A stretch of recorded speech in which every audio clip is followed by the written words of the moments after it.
Good afternoon, everyone. I found some errors in English literate. देखिए, जब आप लोग पढ़ाई करते हैं तो सबसे महत्वपूर्ण चीज़ें ये हैं, आपको ये ध्यान देना है कि हमारे एरर्स जो हैं, हमारी गलतियां कहाँ होती हैं। आपके सामने ये देखिए कंफ्यूज्ड, हाँ कुछ कंफ्यूजिंग वर्ड हैं जो आपके सामने यहाँ दिए गए हैं 1 नंबर पर और 2 नंबर पर। यहाँ से भी आप इसको 1 कर लीजिए, इसे 2 कर लें। अब सबसे बड़ी समस्या क्या है, कुछ चीज़ें कॉमन सी गलती होती रहती है हमसे, हमें उन्हीं गलतियों को सुधारना है।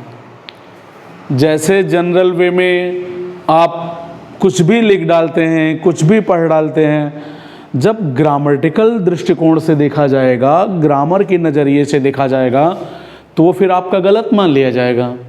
इसीलिए आप ये देखिए, स्पेशली इसको आप पढ़ते हैं, ये भी स्पेशली है, लेकिन ये ESPECIALLY स्पेशली जो है, ये पर्टिकुलर के लिए यूज होता है, किसी विशेष के लिए यूज होता है, एक के लिए यूज होता है।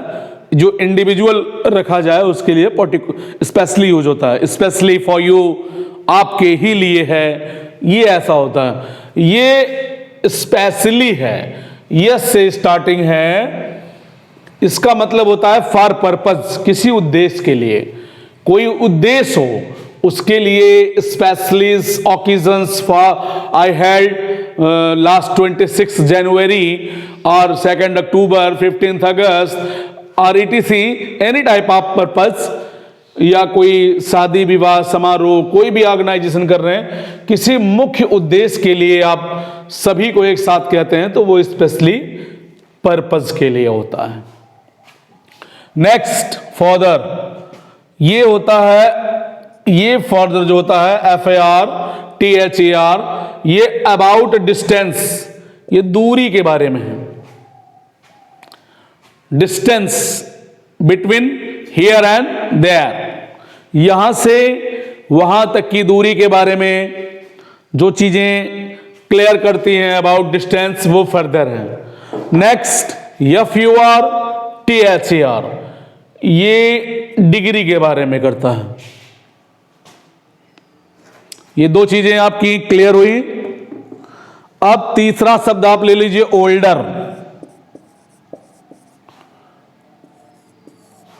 ये शब्द आपको जनरली मिलता है।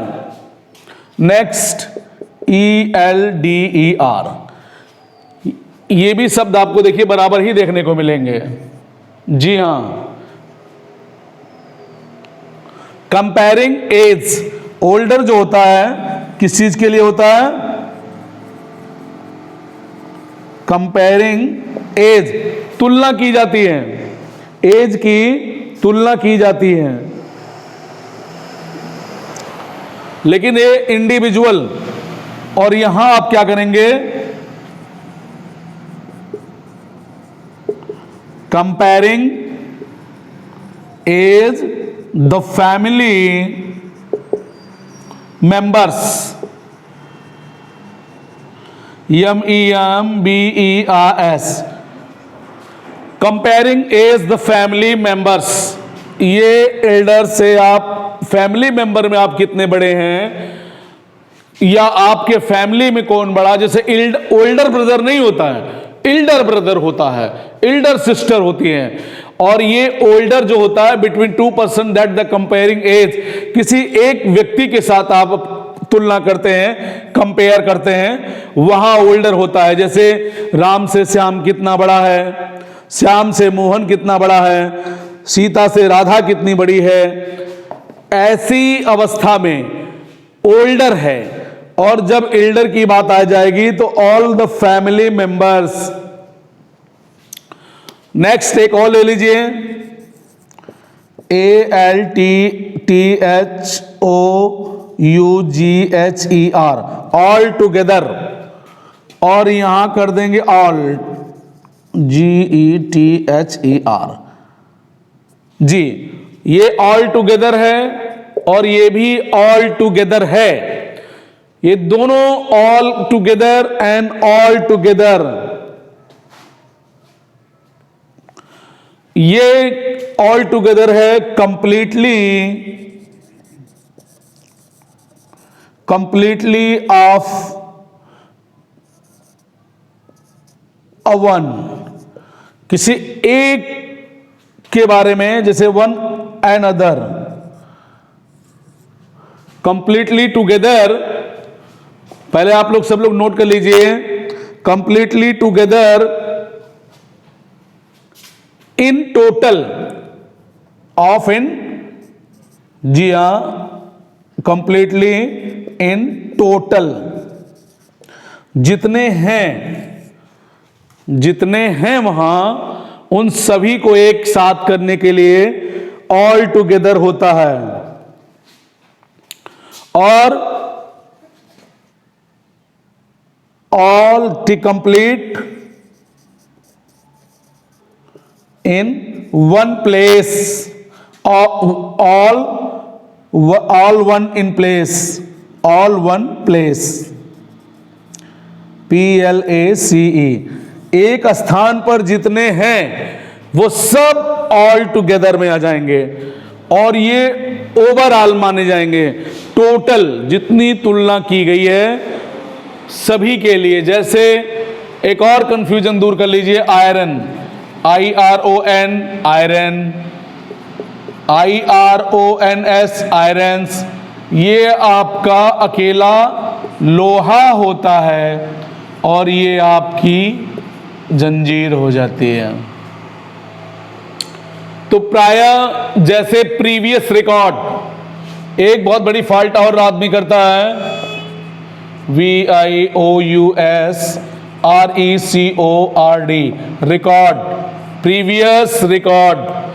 प्रीवियस रिकॉर्ड में देखिए एक सबसे बड़ी फॉल्ट लोग ये कहते हैं, रिकॉर्ड कोई भी हो वो प्रीवियस ही है, पहले ही बना है, इसीलिए तो वो रिकॉर्ड है।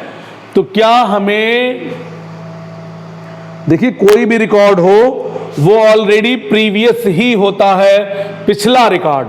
तो पिछला रिकॉर्ड का मतलब रिकॉर्ड ऑलरेडी पिछला है, तो क्या हमें ये लिखना आवश्यक है प्रीवियस? जी नहीं, तो प्रीवियस हमारा गलत हो जाएगा। Next, COUSIN, cousin, brothers, BROTHERS, cousin brothers. देखिए कजिन, एक सेकेंड, BROTHER, जैसे जनरली लोग बोलते हैं कजन ब्रदर, कजन के साथ ब्रदर लगाना क्या जरूरी है? कजन तो ऑलरेडी आपका बताया जा रहा है कि वो आपका चचेरा है, भाई है, चचेरा भाई है, मेरा भाई, फुफेरा भाई, जी, बुआ का लड़का, मामा का लड़का, चाचा का लड़का, वो तो ऑलरेडी आपका कजिन है, तो ब्रदर लिखना क्या वहां जरूरी है? यही जेन्युइन मिस्टेक, छोटी छोटी गलतियां जो आप करते हैं, इन पर आपको कंट्रोल करना है ग्रामेटिकल दृष्टिकोण से, क्योंकि ग्रामर में जो वेस दिया गया, साधारण छोटी छोटी गलतियों को आप नहीं दोहरा सकते हैं, इन छोटी छोटी गलतियों को आप नहीं करेंगे। जैसे बिसाइड, एक और ले लीजिए, आपको हम यहां दिखा दे रहे हैं पहले वाले में, beside, beside, BESIDE, beside, have you note beside? BESIDE, एक beside, इसका जनरल वे में फ्लुएंट अर्थ क्या होगा बिसाइड का? नेक्स्ट टू, अगला, नेक्स्ट टू, अगला। तो आपने पर्टिकुलरली, फर्दर, ये चीजें नोट की।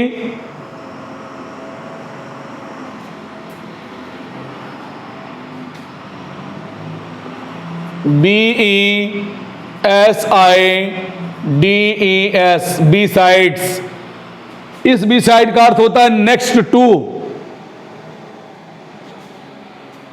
और इसका होता है इन एडिशन।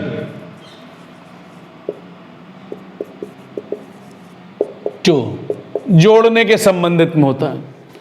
तो इट मींस जो भी सामान्य गलतियां होती हैं इन पर आप कंट्रोल करेंगे, इनको दोहराएंगे और आसानी से इंग्लिश को जब भी सीखो तो इनको आप भाषा बनाओ, एकदम आसानी से आपको याद हो जाएगी।